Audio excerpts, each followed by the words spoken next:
The provider then owns their asset, and they're free to go. So most of them, as somebody mentioned, Councillor Fletcher mentioned, churches and so on, most of them entered the program because there's a social purpose in their mandate. They would like to stay if they can, but they're free to go.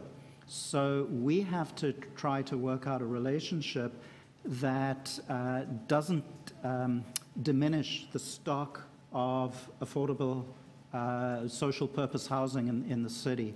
And it may be that there are a number of different frameworks depending on circumstances, but we don't have that right now. So in part, we're very concerned about the loss of federal funding. In part, we're very excited about the opportunity to design a relationship that is in the city's interests for the city's purposes, with the caution that the deputant gave, that we don't want to design something that is going to be worse than what people have to do now.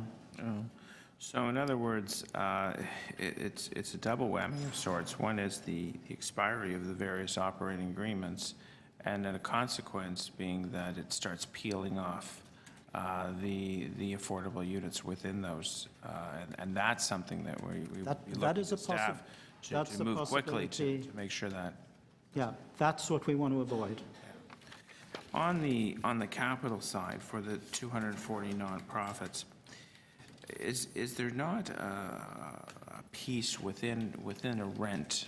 I guess the rental charged. Isn't there an obligatory piece that is for a capital reserve on site that's used for emergency repairs or long-term maintenance and those kind of things that come up that create this capital backlog? Yes.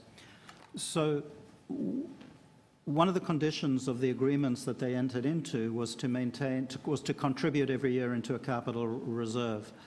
The reality is that at the time of download, much of the capital reserve in totality was inadequate. We inherited damaged goods in that sense. Now, it varies from provider to provider. Some have a pretty healthy situation. Many do not. And just throw out some numbers. A few years ago, when we had federal and provincial stimulus money, we went out and we did building condition assessments of about 3/4 of the nonprofit housing providers. And based on that, we estimate now that the difference between what they have in their reserves to fund capital repairs and the capital needs, right now it's around 23, 25